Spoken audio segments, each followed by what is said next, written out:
main event here. And, what a main event it was. Two warriors, two elite warriors. We've been saying it. One coming from boxing, making his way into bare knuckle, and the other one, the king, the emperor of bare knuckle. I would like to bring them both up, and we can open up the floor for questions. Ladies and gentlemen, it's Luis Baboon Palomino and the new champion, Austin, no doubt, Trout.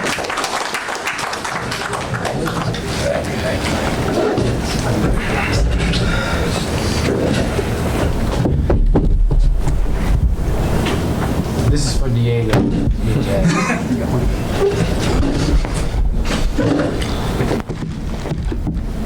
All right, here we go. First one. For Luis, 9-0 going into this. You've been begging for a challenge. You found it in Austin Trout tonight.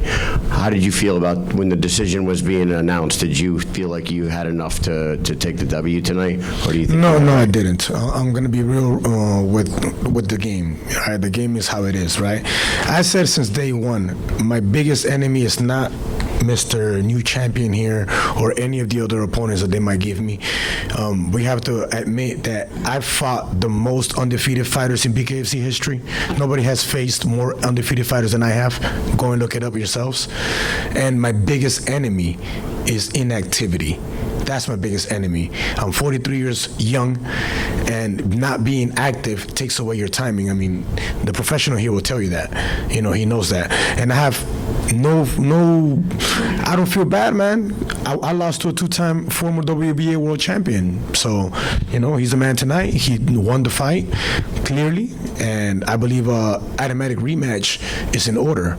9-0, 6 world title defenses. I believe an automatic rematch is in order. All right, here's one from our media online. Gabe Padilla. This is for Austin. How important is it for you to defend the title in New Mexico now, possibly Las Cruces? They're very excited tonight in New Mexico. I promised them a defense, so I got to be a man of my word. I said, I get that belt, I'm bringing it home. So Las Cruces, hopefully, with the permission of David Feldman, we could go home and defend it. Maybe have the rematch. I came to his home for the fight. He could come to my home for the rematch. Another thing I noticed, your ring entrance song. When did you come up with that? How long did you think about that? It was No Vaseline, which I thought was a great reference to your last fight as you're referencing here. Right after when they started the whole Vaseline gate, I said I should have walked out to Ice Cube's No Vaseline. I'm coming out to that. And it was actually between the Pokemon theme song and No Vaseline. And I flipped the coin and went with No Vaseline. I, for one, am glad No Vaseline won. Let's do another question. I have a question for each of you. First, Luis, sorry for your loss today, champ, but I know that Dave mentioned you guys are going to Japan. I know Japan, like the culture and everything about Japan is super important to you. Is that a card that you'd like to fight on? No, I definitely love to. Like Japan, I mean, my wife is, she hates when I say that, but she's full breed Japanese, right? And it's thanks to that woman right now, right there, that I got to this 9-0 at this age. Most fighters in my age are either retired or getting beat up somewhere.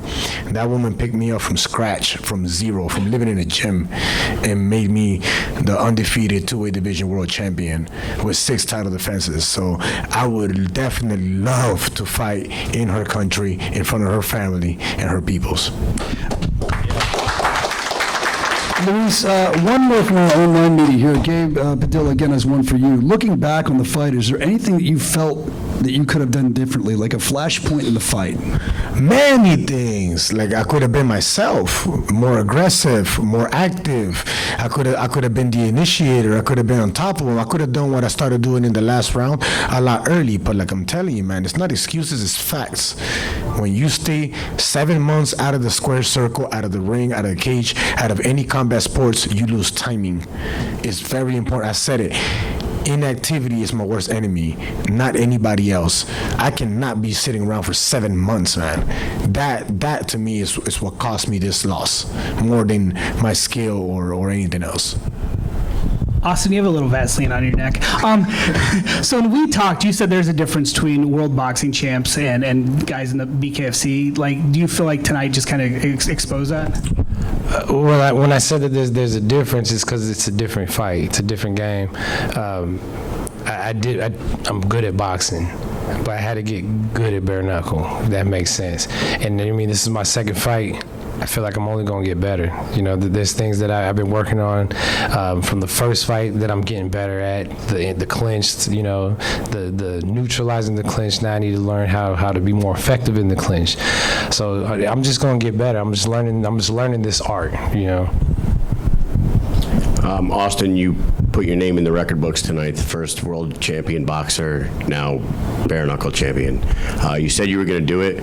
How important is this night in your career, a long, successful career? I believe this helps my legacy out a lot. I mean, a two-time world champion, it's nothing to shy at. And the fact that I came and fought the pound for pound king of BKFC to win that championship, like, you got to give it to me. You know what I mean? I did that.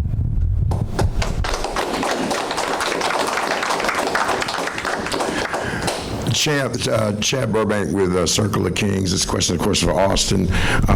Tonight it appeared you used body shots to really keep him at bay, and it appeared those body shots were causing a lot of problems for Palomino. Was that the plan going in, to go to the body a lot? So we've noticed, like I said, I've watched film, and I've had to study this man, and he doesn't seem to get hurt to the face too much. So I was like, well, look, if you can't hurt him to the face, maybe we could hurt him to the body. And not that I seen him wince or anything, but I felt that it made him step back a bit. It took the steam off. So it was part of the plan. We didn't know if it was going to pay up, but we had a good idea of it. Questions for Luis Palomino. Luis, it seemed like part of Austin's defense was to kind of grab onto your wrists prior to you getting to the clinch. How frustrating was that? What was more frustrating is how strong he felt. Real strong. I didn't expect that. That's really my biggest surprise in this fight, is how strong he felt in there in the clinch, moving him around, moving his body around. He felt very, very solid. I heard that he was weighing about 177 pounds before you stepped in there. He was pretty heavy there, and I was very light. I worked more like on cardiovascular, explosiveness, like a high-paced type fight, you know. But like I said, I didn't have the timing to push the game plan, so it was his night. Austin, it looked like you used the first round to gather in information. During those 2 minutes, what did you identify that led to the success in the next 4 rounds? The first round, I just wanted to get a jab established. With my jab established, I can establish my distance. Watching Palomino, he usually controls the distance and controls the action. So I knew I had to get control, and that first round was just to get that jab going. And once I found my distance, I just kept it and added to it. Luis, with Austin's boxing style, how hard was it adjusting to his ability to pivot? He was very difficult. Like, he showed how good he is, right? There's, this guy's fought like some legends, man. Canelo, Charlo brothers, Miguel Cotto, like, those are huge names, you know what I mean? He's fought some legends. He's got a lot of experience. Nobody in BKFC has faced the likes of somebody like him. Nobody. So I think I did very well, even though I was off timing, completely off timing, like for real. Like I couldn't get off, and I'm not taking nothing away from him. He did a good job establishing his jab. He did a good job in the clinch work as well, and he felt very strong. I was just completely off timing. I couldn't catch my grip. I couldn't catch myself. I couldn't let go. And when I did, it was too little too late. Luis, in real time, the knockdown looked like it could have been a throw. What did you think in the moment, and have you had a chance to take a look at the replay, and do you believe that it was a clean knockdown? I have to take a look at the replay. I didn't have like dizziness, but I do believe that he caught me with my leg in the air, like when you're moving at the same time. So I'm not, dizziness I didn't feel. So I'm not going to say, I got knocked down because I didn't feel dizzy or like wobbly, you know what I mean? But I would have to see the replay. I haven't seen it to be able to tell exactly. All right. All right. right, I think that's what we have for questions. Any closing remarks from the new champion, from Luis? You guys together about the fight before we get out of here? I want to thank Luis again because he called for this fight. It's something that I was looking at because when I first got asked about this, the BKFC, if I would get in it, the first thing I did was look up who is the best in the game, and it was Palomino. Everybody said, "Well, you've seen the baboon. Have you seen the baboon?" So I started watching the baboon. So my homework started way before this fight started. And so I want to thank Luis for giving me the opportunity. And again, it was an honor to share this with the likes of you, my friend. I want to thank David Feldman so much for this opportunity as well. Nelson Lopez for believing in me and allowing me to just show what I can do. And I'm looking forward to taking on whatever challenge BKFC has for me.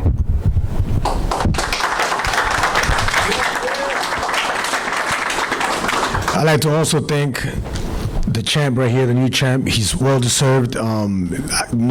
Forget excuses, forget the facts. We can't take nothing away. The man came over here and he took the belt from me. And I do believe that since nobody has done what I've done in this company, I literally asked, I haven't had no easy fights here, man. You know what I mean? Look at my record. I haven't fought anybody that was a walkover. There's a few of those going around. I fought all the biggest challenges, all the hard fights. I won every single fight until tonight. I believe I deserve this rematch automatically. And I'm sure that the champ here agrees. I'll oblige. And I will definitely do it in his home. If he came to my home, I'll go to his home. Sounds like the fans. Thank you to BKFC, Mr. David Feldman, and the whole organization. You guys been great. Thank you, guys. Thank you, both of you, for an amazing fight. What an amazing night this has been. Congratulations, guys, on the both fight. Congratulations to our new champion, Austin No Doubt Trout. All right, ladies and gentlemen, that concludes the press conference. You can always tune in 12:05 every Tuesday. We'll have more news for you on the Bare Knuckle Show. But the next time we're going to see you fighting-wise will be from Manassas, Virginia, February 16th. Make sure you're tuned in for that as we blast off into the new year here at Bare Knuckle Fighting Championship. Until then, so long from Florida.